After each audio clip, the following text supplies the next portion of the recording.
बाल मंदिर के इस YouTube चैनल पर आप सबका एक बार फिर से हार्दिक स्वागत है। हमने लास्ट लेक्चर के अंदर पढ़ा था तुल्यांकी भार कि तुल्यांकी भार क्या होता है, तुल्यांकी भार को किस प्रकार से प्रदर्शित करते हैं। आज अपने इस चैप्टर का लास्ट वीडियो है और इस वीडियो के अंदर अपन ले रहे हैं सीमांत अभिकर्मक लास्ट। ठीक है, सीमांत अभिकर्मक के अलावा कुछ सूत्र जो अपने इस चैप्टर के अंदर तो नहीं दिए गए हैं एनसीईआरटी में, लेकिन फिर भी आगे के लिए आपके लिए बहुत महत्वपूर्ण होंगे, तो उन सूत्रों को मैं आपको थोड़ा सा बता दूंगा कि क्या है, कौन कौन से सूत्र किस प्रकार से आपको ध्यान में रखना है। ठीक है, तो देखो सीमांत अभिकर्मक, वास्तव में सीमांत अभिकर्मक जो होता है ना, वो कोई स्पेशली पदार्थ नहीं है। हम कोई भी रासायनिक अभिक्रिया प्रदर्शित करते हैं तो रासायनिक अभिक्रिया जो पूर्ण रूप से समाप्त हो जाती है ना, तो क्रियाकारक जो होते हैं, क्रियाकारक पदार्थ, ध्यान से सुनिएगा कि सीमांत अभिकर्मक क्रियाकारक पदार्थ में से वह पदार्थ है जो अभिक्रिया के संपूर्ण, यानी अभिक्रिया जब समाप्त हो जाती है तो उस अभिक्रिया के समापन के समय उसका पूर्ण रूप से उपयोग किया जाता है। पूर्ण रूप से, इसका मतलब ये होता है सब कि ये है, ध्यान दीजिएगा, इसका मतलब कि एक रासायनिक अभिक्रिया संपन्न होती है तो रासायनिक अभिक्रिया संपन्न होते समय उत्पाद का निर्धारण, किसका? उत्पाद का निर्धारण जब हम किसी एक क्रियाकारक पदार्थ की उपस्थिति से दर्शाते हैं तो वही कहलाता है सीमांत अभिकर्मक। क्या कहते हैं? उत्पाद का निर्धारण जिस क्रियाकारक पदार्थ से होता है उसे ही कहा जाता है सीमांत अभिकर्मक। ठीक है ना। चलिए इसकी हम परिभाषा लिखते हैं, तो हम ये लिखेंगे रासायनिक अभिक्रियाओं में, रासायनिक अभिक्रियाओं में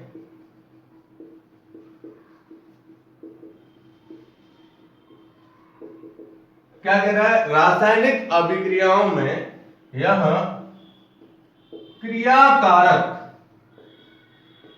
या क्रियाकारकों में से वह क्रियाकारक पदार्थ है, वह क्रियाकारक पदार्थ है, ध्यान से सुनिएगा, वह क्रियाकारक पदार्थ है। अब अपन इसको थोड़ा चेंज कर देते हैं, ठीक है ना, जो अभिक्रिया के पूर्ण होने पर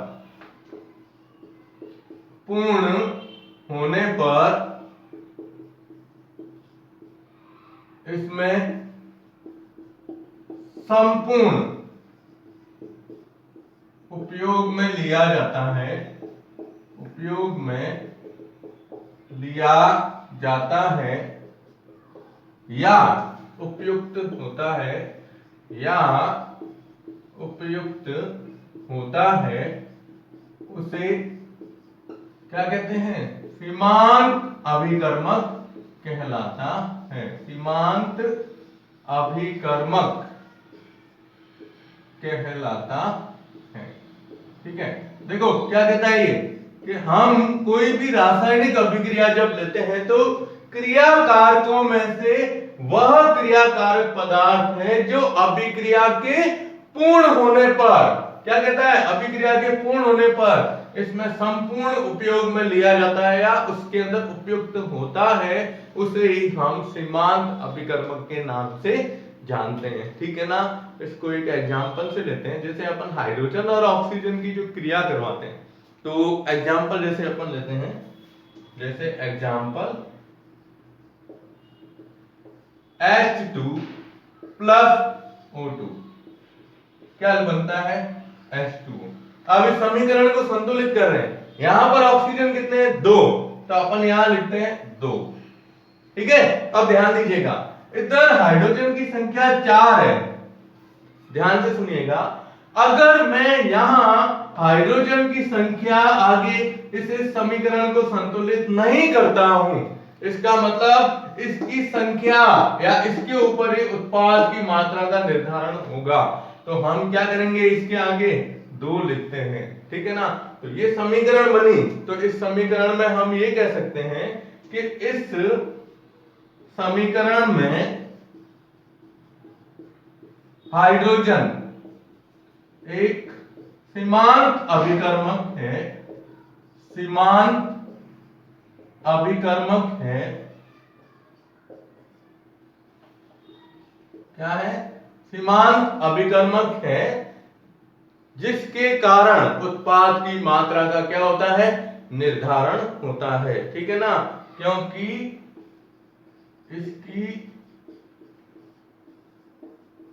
मात्रा से ही उत्पाद की मात्रा का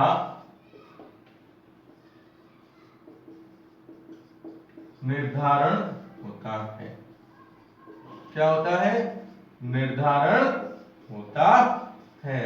ठीक है ना, यानी हम यहां देख रहे हैं कि हाइड्रोजन, यहां पर देखो, यहां पर हाइड्रोजन की संख्या है, उसके आधार पर ही हम इसके निर्धारण करते हैं। तो ये आपको छोटा सा पॉइंट ध्यान रखना है। कभी कभार परीक्षा में सवाल पूछा जाता है कि साहब सीमांत अभिकर्मक क्या है, उसको उदाहरण द्वारा बताइए, तो आप इसको इस प्रकार से प्रदर्शित करेंगे। ठीक है, तो आप इसका स्क्रीनशॉट ले लो और फिर हम लेते हैं कुछ 2-4 सूत्र है, मैं यहाँ आपको सूत्र बता देता हूं क्या क्या है इसके अंदर। ठीक है, तो स्क्रीनशॉट ले लो आप।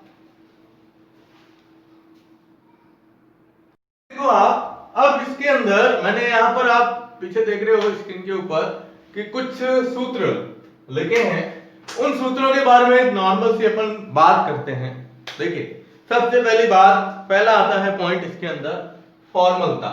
ठीक है ना, फॉर्मलता ज्ञात करने के लिए हमें कितने चीज की आवश्यकता है वो देखो। सबसे पहले दिया है विलेय पदार्थ का द्रव्यमान, आप, और बटा क्या दे रहा है? 2 इंटू अणु द्रव्यमान इंटू आयतन, किसके अंदर? लीटर के अंदर। आपको आयतन दिया गया होगा लीटर में, पदार्थ का द्रव्यमान दिया गया होगा, और दूसरी चीज ऊपर लिखा गया है विलेय पदार्थ का द्रव्यमान। एक तो होता है अणु द्रव्यमान, अणु द्रव्यमान का मतलब आणविक द्रव्यमान, मूलक द्रव्यमान भी कह सकते हो, इसको अपन लिखते हैं आणविक द्रव्यमान। ठीक है, या अणुभार। ठीक है ना, और ये विलेय पदार्थ का द्रव्यमान, पदार्थ कितना विलेय किया है वो, और फिर आयतन दिया गया होगा, 1 लीटर आयतन, 2 लीटर आयतन, या कुछ भी दिया गया हो, लीटर में ही दिया गया होगा आपको। तो आपको इस सूत्र के अंदर मान रख के और क्या ज्ञात करनी है? विलयन की फॉर्मलता ज्ञात करनी होती है। ठीक है ना, आपको एक चीज और कह देता हूं कि अब मैंने अभी जो अपने नोट्स मिल रहे हैं स्कूल के अंदर, तो सेकंड पार्ट जो है ना, सेकंड पार्ट के नोट्स के अंदर यही चीज दी गई जो अपन ने पहले पार्ट के अंदर पार्ट पूरा लिख दिया है, पूरा शॉर्ट नोट्स के हिसाब से बनाया गया है, और सेकंड पार्ट के अंदर कुछ ऐसे इस तरह से सूत्र वगैरह लिखे गए जो अपने बुक के अंदर नहीं। ठीक है ना, तो इन सूत्रों को थोड़ा सा ध्यान में रखना है, क्या चीज कहां पर कैसे यूज में ली जाती है। अब देखिए आप, सेकंड आता है द्रव्यमान प्रतिशत, यहां लिखा हुआ है W/W प्रतिशत। अब देखो स्मॉल, ये W है और ये W है, ये क्या कहता है? द्रव्यमान प्रतिशत बराबर विलेय पदार्थ की ग्राम में मात्रा बटा विलेय की मात्रा प्लस विलायक की मात्रा। यानी क्या हो गया? विलयन हो गया। तो क्या कहता है? विलेय पदार्थ की ग्राम में मात्रा जब लेते हैं तो इसमें हम इसको किसके द्वारा दर्शाते हैं? WB के द्वारा दर्शाते हैं। ठीक है, और विलेय की मात्रा को यहां पर दिया है और विलायक की मात्रा को WA के द्वारा दर्शाया जाता है। तो यहां हम ये आयतन प्रतिशत निकालते हैं तो क्या होगा? आपको जैसे सवाल दे दिया कि एक विलयन है जिसमें विलेय पदार्थ जैसे 2 ग्राम या 4 ग्राम विलेय पदार्थ को 10, ये भी ग्राम है तो 10 ग्राम में विलायक में घोला जाता है, तो उस विलयन का द्रव्यमान प्रतिशत ज्ञात करो। तो विलेय पदार्थ की मात्रा 2 ग्राम है, विलायक की मात्रा 10 है, तो 2 बटा इसमें 2 प्लस 10 12 हो जाएगा, तो 2/12 इंटू 100, तो इसकी प्रतिशत मात्रा आ जाती है। ठीक है ना, तो ध्यान दीजिएगा इसको कि द्रव्यमान प्रतिशत ज्ञात करने के लिए ये वाला सूत्र काम में लेना है। ठीक है, 12th क्लास के अंदर जब अपन विलयन वाला लेसन पढ़ते हैं तो 12th के अंदर क्या होता है ना, ये इस तरह से दिए जाते हैं WA WB, ये इस प्रकार से। तो हमें ये चीज ध्यान रखनी पड़ती है कि WB मतलब विलेय पदार्थ, WA मतलब विलायक मात्रा, ठीक है। आगे दिया है आयतन, आयतन प्रतिशत। आयतन, अब जब आयतन की बात आती है तो उसको किस प्रकार से प्रदर्शित करेंगे, तो आयतन भी विलयन के लिए ही दिया गया है। तो इसमें देखो आप, मैंने सीधा लिख दिया VB बटा VA प्लस VB। अब VB जैसे यहां पर था ना, द्रव्यमान के लिए दिया गया है तो हम W के द्वारा दर्शाते हैं, और यहां आयतन के लिए दिया गया है इसलिए उसको V के द्वारा दर्शाया गया है। VA विलेय का आयतन और VB विलायक का आयतन।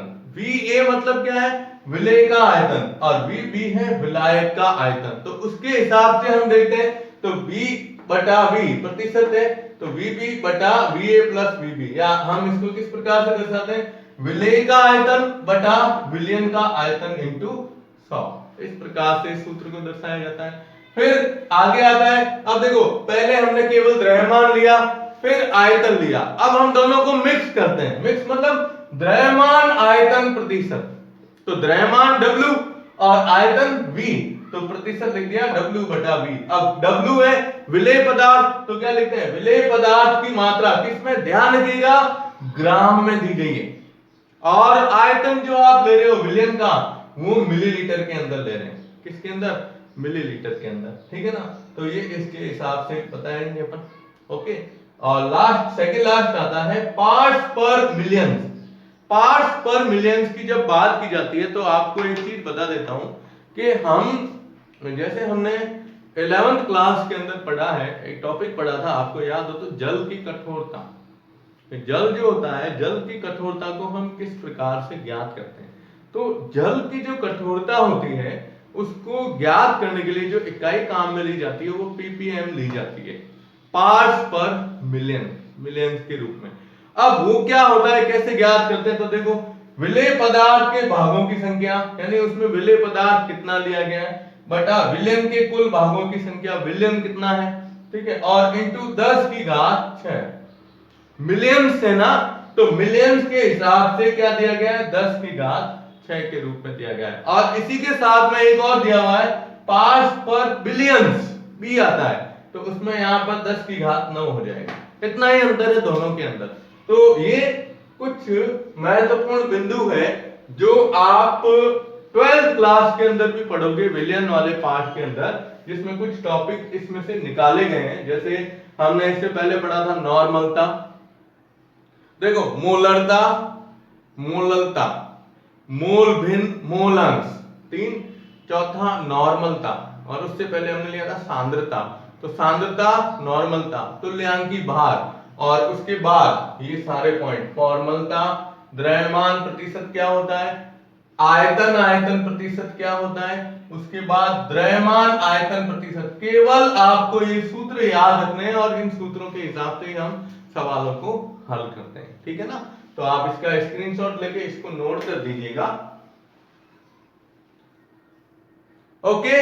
तो देखो आज ये यहां तक, अब जैसे पार्ट्स पर बिलियंस की बात थी तो इधर 10 की घात 9 लिख के कर सकते हो आप। अब यहां पर अपना ये लेसन जो है ना पूर्ण हो चुका है, पूरा का पूरा कंप्लीट हो गया है, ठीक है।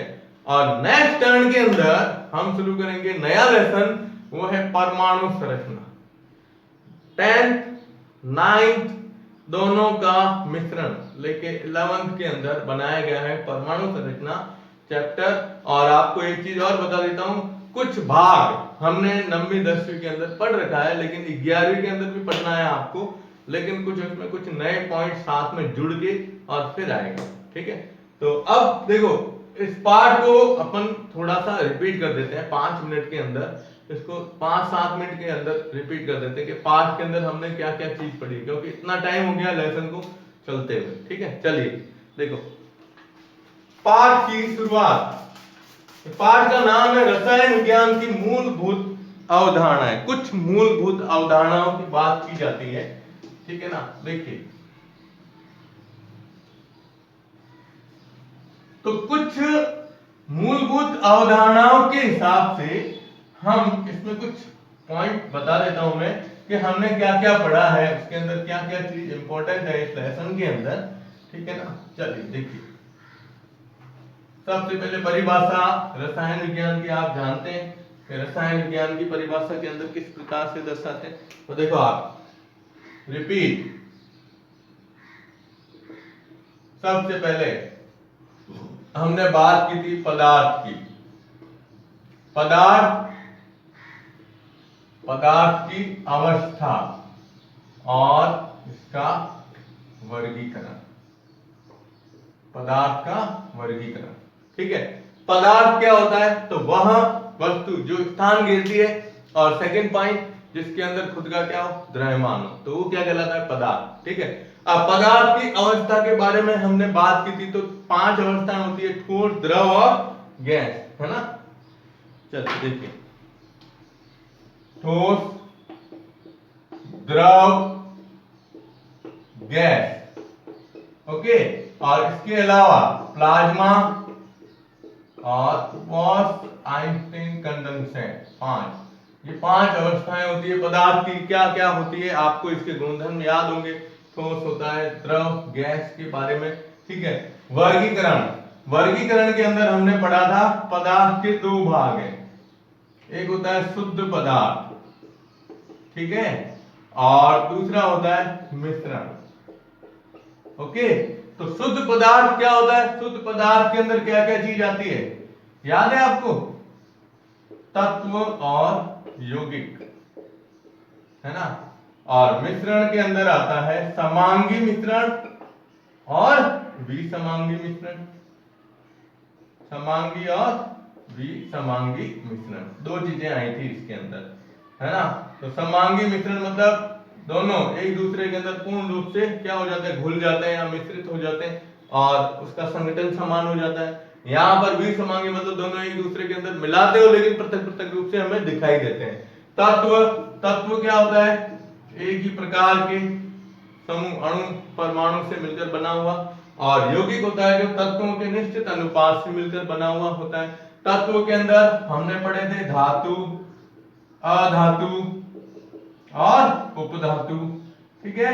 और यौगिक के अंदर कार्बनिक यौगिक, अकार्बनिक यौगिक, कार्ब धातु यौगिक के हिसाब से पढ़ते हैं। तो ये पहले स्टार्टिंग के अंदर इस पाठ के अंदर यही बताया गया था कि पदार्थ क्या होता है, उसकी अवस्था कौन सी होती है, उसका वर्गीकरण। उसके बाद आया था रासायनिक संयोजन के नियम। अब मैं इसको शॉर्ट में बता रहा हूं। तो रासायनिक संयोजन नियम के अंदर द्रव्यमान संरक्षण नियम, गुणित अनुपात का नियम, इसके अलावा हमने तुल्य अनुपात का नियम पढ़ा था, है ना, और गैलुसाक का नियम भी पढ़ा था, याद है ना। तो ये कुछ नियम है, इन नियमों को ध्यान में रखिएगा, इसमें से कोई 1-2 नियम आपको पूछ सकते हैं वर्गीकरण में, ठीक है। ये तुलनात्मक रूप से पूछा जा सकता है, ओके। उसके बाद हमने लिया था मापन। तो मापन के अंदर सार्थक अंक क्या होते हैं, सार्थक अंक को किस प्रकार से ज्ञात किया जाता है। उसके बाद आया था कुछ जैसे तापमान, ये डिग्री सेंटीग्रेड, है ना, मतलब ताप के अंदर एक तो डिग्री सेंटीग्रेड, केल्विन और फ़ारेनहाइट होते हैं। तो फ़ारेनहाइट के रूप में, अब केल्विन, ये डिग्री सेंटीग्रेड को केल्विन में बदलना, या डिग्री सेंटीग्रेड को फ़ारेनहाइट में बदलना, या केल्विन को किस में परिवर्तित करना, डिग्री सेंटीग्रेड। तो उसके अंदर आपको कुछ फॉर्मूले दिए गए हैं, उन फॉर्मूलों को ध्यान में रखते हुए वापस ये आप ज्ञात कर सकते हो, ठीक है। उसके जस्ट बाद आया था मोल अवधारणा, सबसे मोस्ट पॉइंट है इस पार्ट का, ठीक है। मोल अवधारणा से पहले आपको ध्यान रखना आणविक द्रव्यमान कैसे ज्ञात करते हैं। किसी भी तत्व का, यौगिक का, किसी भी यौगिक का या अणु का अगर आपको आणविक द्रव्यमान, देखो आणविक द्रव्यमान की बात करते हैं या मोलर द्रव्यमान की बात करते हैं या अणुभार की बात करते हैं, ये तीनों चीजें एक ही है ना, तीनों चीजें एक ही है। अब तीनों चीजों में करना क्या है, सभी परमाणुओं के, है ना, सभी परमाणुओं का जो द्रव्यमान होता है उन द्रव्यमान को जोड़ के और परमाणु संख्या से गुणा करके, जैसे अपन लेते हैं ना, ये उदाहरण लिया C2H5OH। अब कार्बन के कितने परमाणु हैं, 2, इंटू कार्बन का भाग 12, ठीक है। फिर हाइड्रोजन के कितने परमाणु हैं, 5, इसका द्रव्यमान 1, प्लस ऑक्सीजन कितना है, 1 परमाणु है और इसका द्रव्यमान 16, प्लस एक और हाइड्रोजन है तो 1 इंटू 1। अब देखो कितना हुआ, 24 प्लस ये 6 प्लस 16 कितने हो गए, 46। तो इस तरह से हम यौगिक का या इसका क्या ज्ञात करते हैं, अणुभार ज्ञात करते हैं। ठीक है, उसके बाद हमने पढ़ा था मोल अवधारणा। तो मोल अवधारणा के अंदर अपन आपको पदार्थ की मात्रा दी गई है, मोल ज्ञात करना है, तो कैसे करोगे, याद है आपको?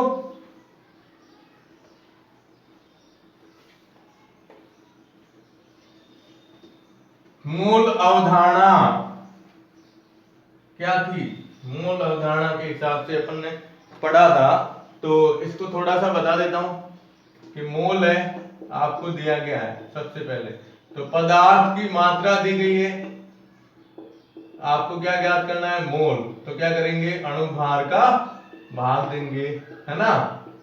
और मोल दिया हुआ है और आपको पदार्थ की मात्रा ज्ञात करनी है, किसकी, पदार्थ की मात्रा। तो आप क्या करोगे, इसमें अणुभार का गुणा करेंगे, अणुभार का क्या करेंगे, गुणा कर देंगे। उसके बाद आपको अगर कणों की संख्या या ये ज्ञात करनी है, तो कणों की संख्या के हिसाब से अवोगाद्रो संख्या का भाग दे दो, या आगे मोल दिया हुआ है और कणों की संख्या, अणु की संख्या, परमाणु की संख्या ये ज्ञात करनी है, तो हम क्या करेंगे, उसमें अवोगाद्रो संख्या का गुणा कर देंगे। इसी तरीके से आयतन की बात करते हैं तो 22.4 लीटर के हिसाब से, तो हम उसमें 22.4 लीटर का भाग देते हैं और मोल आ जाएगा, और मोल से अगर हमें आयतन निकालना है तो 22.4 का गुणा कर दिया जाएगा। ये थी मोल अवधारणा। इससे संबंधित जितने भी सवाल है आपको बता दिए गए, उन सवालों को मोस्ट इंपोर्टेंट तरीके से हल कीजिएगा। ठीक है, फिर आता है अपने कुछ और पॉइंट है, जैसे मूलानुपाती सूत्र ज्ञात करना। तो मूलानुपाती सूत्र को, अणु सूत्र को ज्ञात करने का भी तरीका ये भी बता देता हूं। तो मूलानुपाती सूत्र से और क्या है, अणु सूत्र ज्ञात करना। तो सबसे पहले इसमें आप ज्ञात करोगे द्रव्यमान प्रतिशत। ठीक है, द्रव्यमान प्रतिशत कैसे ज्ञात करेंगे, पदार्थ की मात्रा आपको दी गई है प्रतिशत में, तो बटा 100 करके 100 से गुणा कर दो, तो जो प्रतिशत मात्रा दी गई है वही द्रव्यमान प्रतिशत। फिर दूसरा परमाणु, ये क्या कहते हैं, सरल परमाणु मोलर द्रव्यमान। ठीक है, इसमें क्या करना है कि जो प्रतिशत आया हुआ है उस प्रतिशत के अंदर उस परमाणु के परमाणु भार का भाग दे दो, तो ये मोलर अनुपात आ जाएगा। ठीक है, आता है मोलर अनुपात। ठीक है, फिर तीसरा पॉइंट आता है सरल अनुपात ज्ञात करना। सरल अनुपात का मतलब ये हुआ कि इसमें जो आप जितने भी परमाणु, जैसे कार्बन, हाइड्रोजन, ऑक्सीजन है, तो तीनों में से जो आप ये मोलर अनुपात निकालोगे, उस मोलर अनुपात में जो सबसे छोटी संख्या होगी उसका तीनों में भाग दे दोगे, तो वो सरल अनुपात में आ जाएगा।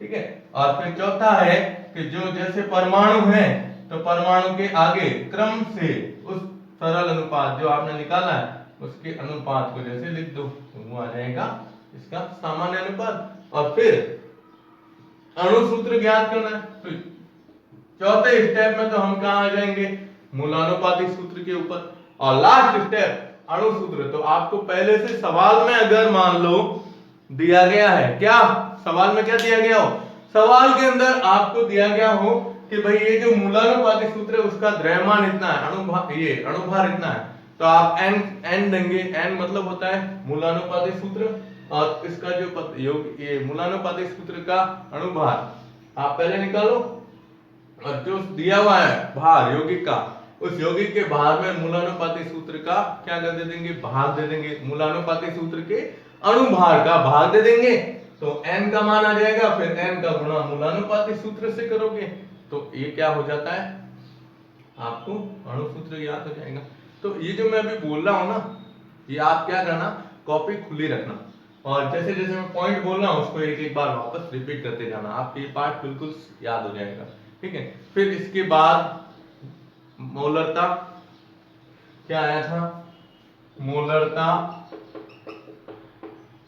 मोललता, और इससे पहले आया था मोल भिन्न या मोल अंश। ठीक है, मोललता, फिर नॉर्मलता, तुल्यांकी भार, और अभी अपन ने कुछ पॉइंट लिए थे, और इसके अलावा सीमांत अभिकर्मक।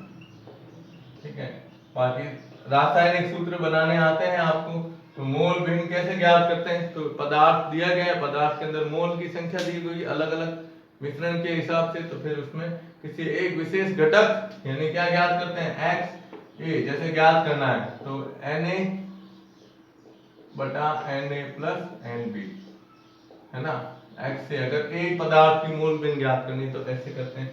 मोलरता है ना, तो 1 लीटर आयतन में उपस्थित विलेय पदार्थ की मोल की संख्या। मोलरता है तो 1 किलोग्राम विलायक में उपस्थित विलेय पदार्थ के मोल की संख्या। नॉर्मलता है तो इसमें आपने ज्ञात किया था सांद्रता बटे तुल्यांकी भार, ठीक है। और सांद्रता ज्ञात करनी है तो सांद्रता पदार्थ की मात्रा ग्राम में कितनी दी गई है 1 लीटर के अंदर, वो सांद्रता होती है। उसके बाद तुल्यांकी भार हमने लास्ट लेक्चर के अंदर पूरा लिया था। तुल्यांकी भार का सीधा सा सिंपल सा सूत्र याद रखिएगा कि तुल्यांकी भार मतलब अणुभार बटे संयोजकता के हिसाब से। और सीमांत अभिकर्मक की जैसे अभी अपन ने बात की तो सीमांत अभिकर्मक क्या होता है? सीमांत अभिकर्मक मतलब एक पदार्थ एक 2-3 क्रियाकारक अगर क्रिया करके उत्पाद बनाते हैं तो उसमें से एक क्रियाकारक ऐसा होता है जो अभिक्रिया के अंदर पूर्ण रूप से काम में लिया जाता है, बाकी की मात्रा कुछ अगर रह भी जाती है तो भी चलता है। तो वह एक क्रियाकारक पदार्थ है ना, उसी के कारण उत्पाद की मात्रा का क्या होता है? निर्धारण होता है। तो उसे हम क्या कहते हैं? सीमांत अभिकर्मक के नाम से जानते हैं, ठीक है ना। तो आज हमने ये टॉपिक पूरा कर लिया है। नेक्स्ट वीडियो ध्यान रखिएगा। और एक और चीज कह देता हूँ, नोट्स आपके स्कूल में मिल रहे हैं 11th क्लास के। अभी तो फर्स्ट ए और बी पार्ट के हैं, तो फिर अब नेक्स्ट टाइम में फिर देखेंगे सी पार्ट क्या होता है, ठीक है ना। तो आप इस लेसन को अच्छी तरीके से पढ़िएगा, इसको तैयार कर दीजिएगा, ठीक है। धन्यवाद।